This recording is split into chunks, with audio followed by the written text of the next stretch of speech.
Hello and welcome back to Truce Talks. Today we have a very special guest, as we always do, but today we have Stephanie Brewer with us. She is the Deputy Director of Newtown Community Development Corporation, and they have a very, very exciting project going on that I want to explore with her. Stephanie, thank you so much for coming on. Thank you so much for inviting me. As I told you on the phone, I have a long history with Newtown. Before you moved, I was right down the street and could pop in on Alan regularly. I used to be on the board a million years ago.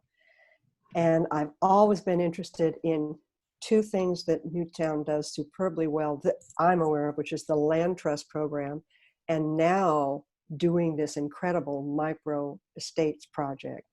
Start by talking a bit about what a land trust program is and how it kind of links in to the micro estates project. Yes, thank you. And so the Community Land Trust Program is a program where Newtown receives federal funding. Then we're able to go out and buy houses off the market for a market price, rehab and resell them to low-income individuals. We can do this because the individual only buys the house. We keep ownership of the land. So we're able to sell the house at a lower price than a market rate house would be. We also have funding to bridge that gap between what we put into the house and what we sold the house for. But really, it's the best way to ensure permanent affordability because we always have ownership of the land. So it's not like a down payment assistance program where in 15 years, everything's going to be forgiven and you can sell your house back at market. And then you are the only one who benefited from an affordable home. In this program, Newtown buys the house back, rehabs it again, and then resells it again to another low-income individual. So the house keeps going and keeps benefiting low-income individuals. And that is so important given what's happening in the world today. Everything is so expensive. We've got people on the sidewalks. We've got people living, I've seen them in the riverbed. It's just, this is so exciting. But the thing, I have a couple of friends who live in the land trust homes, and they can put in a swimming pool, they can plant trees, they can landscape, they can do all that, but it stays with the house. Yes. We don't generally allow swimming pools just because they're hard. The upkeep is expensive. So you kind of just made the house not affordable. I was wondering about that. Yeah. And so anything else though, I mean, you can redo the house, you can paint, you can redo the kitchen and the bathrooms. It's your house. You're still paying the mortgage and you're still benefiting from the equity. You're still building that asset, but you just don't own the land. That's the only difference between a market homeownership and homeownership. And in terms of the micro estate project, that's again started kind of like Rio Salado. The Rio Salado project. It started at ASU, and they got Newtown involved in it fairly early on in the mix. And talk about that one a bit. That one, I've always been a fan of tiny houses. I think and they've always been, you bought them from a company and the company would bring it to you and plunk it on where you were going to put it. This is different. This is very different. This is very European. What you're doing now is European, kind of on a micro scale. Yeah. So the microestates is an exciting project that we won through an RFP with the city of Tempe. It is a project that started with ASU. It was a planning and sustainability project that morphed into an actual project. And we're not building that far off of what the original design from the students came up with. So the city issued an RFP for the land and Newtown won it. And we're going to build 13 very small homes because they are 600 square feet. Not 400 square feet, but they're houses. They have a foundation. You're tied into the sewer.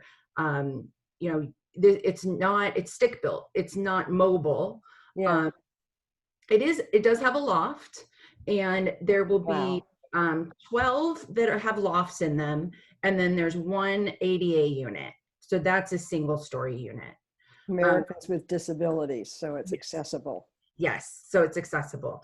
And what we were super excited about is that we were always going to sell 7 of them to individuals that have less than 80% median income. And then we were going to sell the other 6 at market, but we were able to find enough funding that we can restrict the other 6 to 80 to 120 area median income, which is considered workforce housing, which Tempe is in desperate need of. So this project is really, really going to be affordable and sustainable housing in Tempe. That's amazing, because Tempe is landlocked. There's nowhere for us to go except, as we're doing currently, up to a tremendous extent. But to have this piece of land, you're over in the Gentilly neighborhood, which is a neighborhood that's been in transition for a while. And this was a lot that was just kind of abandoned. So the city had, it started as 3 lots. And the city bought it with federal funding during the foreclosure crisis, when blight and stability were the focus. So they were able to purchase the land with that money, with cleaning up blight as the main goal. It's perfect location. I mean, they absolutely should have bought it. You know, it's almost at Rural and Apache. You can practically walk anywhere. So we're really excited that they put out the RFP first. Then we were able to win it. And let's just look at some of the other crazier things we can do in Tempe. You know, we're trying it. It's definitely something we're trying to see how well it goes, because what we've been doing isn't working. Buying single family scattered site houses and putting families in them isn't working, and it's not creating units. So let's be creative, and let's try other things in the affordable housing realm. And since you're a community being the operative word, development corporation, to build a community is just, you know, again, I come back to, it's just magical. There it's going to be a community. Yes, people who are going to live in the development are definitely know what they're getting into and want to be part of something really cool. Because the units are so small. We have a community center too that we put a kitchen in, and that's where the laundry facilities are. And we're really hoping that the residents use the facilities there. I'm sure they will. I'm sure they will, and hopefully, you know, have dinners, and we're creating a garden and citrus so people can grow their own food, and then and help all the neighbors kind of come together. And you also are including, which I think is so important, a tool shed. One of the things we've talked about within neighborhood associations, gee, why does everybody have to own the lawnmower? Can we not share things? Can we not, you know, we've talked about, can we get a little place and put tools in? Because it's a huge expense for everyone. And I think the more they can share, the more interesting it's going to be. Exactly. And it's not, the tool shed is not just accessible to those 13 houses. The tool shed is accessible to all community land trust homeowners. And right now we have 140 units in our portfolio. So the tools are usable by every homeowner that we have. We've got a lawnmower, and a wheelbarrow seems to be really popular lately. Yes. And gardening tools and weed whackers, and so anybody can borrow those if you're a land owner. I mean, if you're a community land trust owner. And you're putting a garden in, are you not? Are you putting in a community garden? Yes. At the micro states, there will be a space for community gardening. We really think that's important to the community aspect of the project, to bring people out of their houses and come together. You know, but we're also aware that people want their privacy too. So there's semi-private patios on the side of each of the units. Mm-hmm. And so then your unit is your private part. So you get your privacy, you can have your semi-private, and then you can also have your community space. What's the time frame on this looking like at this point, given the delays I'm sure you're suffering due to the pandemic? What are you looking at? We're hoping and we're hopeful that we will start construction in August, and it's an 8-month build time. Mm-hmm. So if we start in August, we'll be done April, May. Yeah. Yeah, so we're hoping to be done and have everybody moved in by summer of 2021. That's But with the world and the economy like it is right now and construction, that's why mm-hmm. it's definitely a Mm-hmm. hope. Speaking of construction, that's your background, and that's why this is as an evolutionary step in your career. That's why Newtown as a nonprofit is a great step for you. Yes, it is. I don't know many people that actually work in what they got their college degree in, Mm-hmm. but I do. My college degree was in housing and urban development when ASU still had that program. And then from there, I went into construction. I went into estimating, and then I decided I want to be in the field. I want to be a super. That's where the action is. So then I went to work for Pulte Del Webb until we all know what happened in 2008. Yeah. and and everybody in construction got pretty much laid off.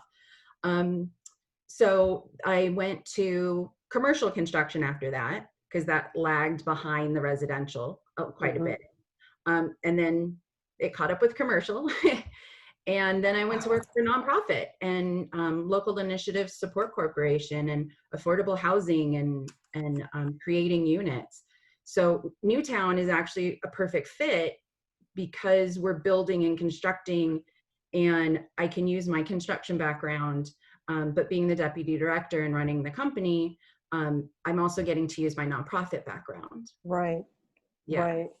And so I'm thinking you're going to be around in Newtown for a while. Newtown tends to hold people. Alan's been there a very long time and done an absolutely amazing job of growing it through the programs you have. But you're also, through Newtown, you teach people how to buy a house. And Yes. that's a pretty amazing program, because how many people walk into it cold and have no idea? So is that still running? Is that a good program for you still? Yes. God, I So love it. let me answer that in two parts, though, Okay. because there's two things to this. Alan, who is the executive director right now, has been with Newtown for 20 years. Yes, it's amazing, and he has done an amazing job and really grown Newtown to be what it is today. But he is looking forward to retirement. Hmm. On July 1st, he will be retiring from Newtown. Oh, And really? yes, and I will be taking over as the executive director. So I plan on being at Newtown for a very long time also. You will be. It's a very, very well-loved organization because of the work you do. I know that people in the community, oh, it's Newtown's over there doing that, and all these great programs. And my friend who lives in a land trust home, Debbie, she Ah, just, Debbie? yep, I Yeah. do. Um, she absolutely loves it. She couldn't have had housing any other way. She has a special needs child, and it's been such a godsend to have Newtown on her side. And as you are stepping forward to replace Alan Carlson after 20 years, what are your dreams and goals for Newtown? Where do you see Newtown going? How do you see Tempe changing post-pandemic? What do you see? What do you hope will be some of the changes, the growth? So really, most of the growth, I think, will be in the new construction realm of creating units. because Oh, because Tempe is landlocked and they do own some land, we would like to do more projects in Tempe and try some different products. But every city in Maricopa County is watching us very closely on the microestates projects. We're being courted by a few cities that want us to come build there. So I really see more of an expansion out of the East Valley into maybe South Phoenix and into the West Valley, because this isn't an East Valley problem. This is really on a larger scale, a world problem. Yeah. But let's fix what we can in Maricopa County. So it's really gonna, I think, go that way. We're never gonna stop buying houses and putting people in houses, but this will just be another track that we can provide affordable housing for. Mm-hmm. So that's really a lot of what it is. And then you had mentioned that we really teach people how to buy houses, and we still have that too. We still have the housing counseling side of it, and we work with people on fixing their credit so that they can get a better rate and term and mortgage. And we walk them through the mortgage process, dealing with the real estate agent, dealing with the closing. And we also provide down payment assistance.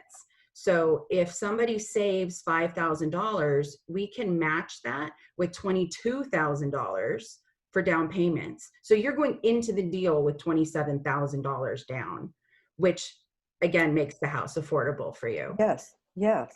And on that side, we would like to see the expansion of also into the regular market. I mean, I think it's just really important that everybody know how to responsibly buy a house, not just low-income individuals. So we would really like to start partnering with companies and providing this assistance to their employees.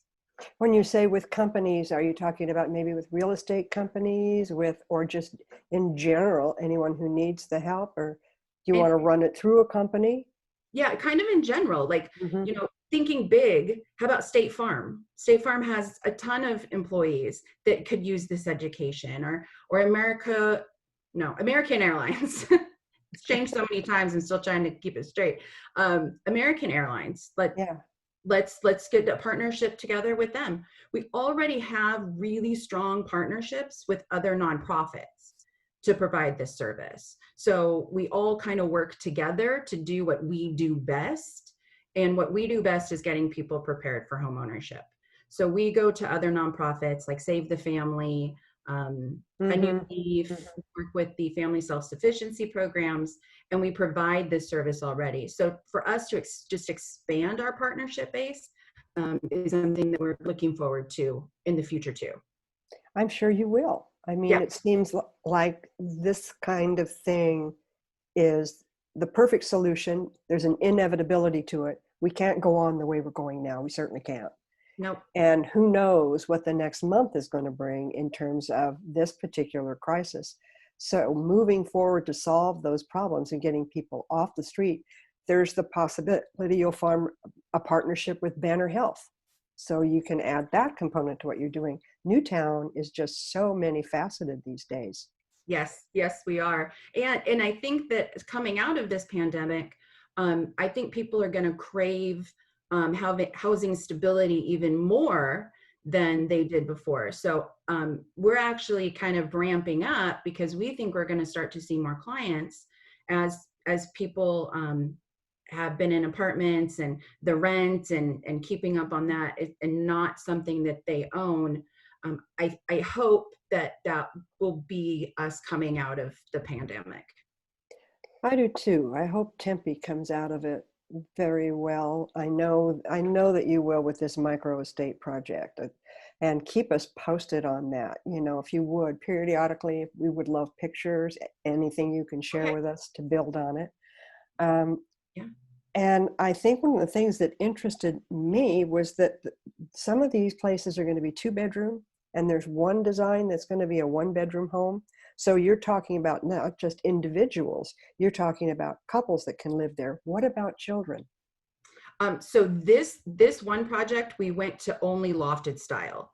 We do have some designs that are 2-bedrooms, but micro estates itself is only lofted, except for the 1-story unit. We do have other designs for like 1-bedrooms, 2-bedrooms, townhouses. We have designs for that. So we can, as soon as we get land, we can build really anything. And so with the other products, it include other other people. You know, Mm-hmm. this isn't necessarily a good fit for seniors with having the loft, but the next project we do, we'll do all one story, so that Mm-hmm. could fit into the senior population. Mm-hmm. You know, another project we do could be a 2-bedroom, and Mm-hmm. that would be good for families. But we have to be careful about who these are intended for. You know, Newtown got a big wake up call when we released the microstates, that we had such a huge turnout of seniors looking for this product. There was a huge turnout of seniors. So that's why we're looking at the one story, Mm-hmm. kind of 1-bedroom model too, and trying to figure out where we can build that. Sure. Yeah. You're downsizing, but still wanting community, Yes. you know, rather than going into, God forbid, some of these nursing homes that have been so heavily hit by COVID. Yeah. You know, I can understand that, although that wasn't the case at the time. Yeah, but it's something sustainable, and it's something that you can afford on a fixed income, and it's not too much, and afford by meaning maintenance and utility Mm-hmm. also. You know, your monthly costs are lower, and so we're looking at a few different products in a few different places. We also, the houses we own right now in the land trust are also in Chandler and Scottsdale, and 2 in Glendale. So that's why a lot of the cities are watching us so closely, because if we're already in that city, it's going to be very easy to transition to new builds. So we're pretty excited about this, and we think that once we get it done, that it's gonna be replicated definitely somewhere. Congratulations. Thank you. Congratulations to you. Congratulations to Alan, and congratulations to Alan for having you in that transition position. I think it's going to be absolutely marvelous. And Well, I thank you. I think you know, Alan's vision is coming true, but you Mm-hmm. know what I think was what he has done that's really revolutionary is done succession planning for a nonprofit. You know, there are not a lot of nonprofits out there doing that as the age of the executive directors get older. Mm-hmm. So I think one of the things that was really revolutionary that Newtown and Alan did was think ahead and hire me 4 years ago so that I had time to settle in, and as opposed to like, here's Newtown. Mm-hmm. So I think that's another aspect of how Newtown runs. And it's funny, I watched a TED Talk last night, and one of the messages was success is succession. You want to bring on people who are as smart, if not smarter than you, and that becomes your succession. It Yeah. guarantees your legacy, and that's how it works. They call it wayfaring. Oh, And I I think, didn't know yeah, it's called wayfaring leadership. And that. Alan has just done it. And I really want to talk to him about that now, because I suspect he Okay. might know it. He might know it. But I really thank you for being there. And I thank you for coming and talking with us. And I hope you'll come back on a fairly regular basis and give us updates on what Newtown's doing, because that's Oh, very important to us. absolutely. I'll let you know when we have the next step going, when we break ground. We're really excited about that. And I'll definitely keep you up to date. Thank you. Thank you. Thank you. Take care. Stay safe. Wash your hands. Okay. Talk to Yes, you soon. Thank you you, too. Stephanie Brewer. Thank you. Bye. Bye.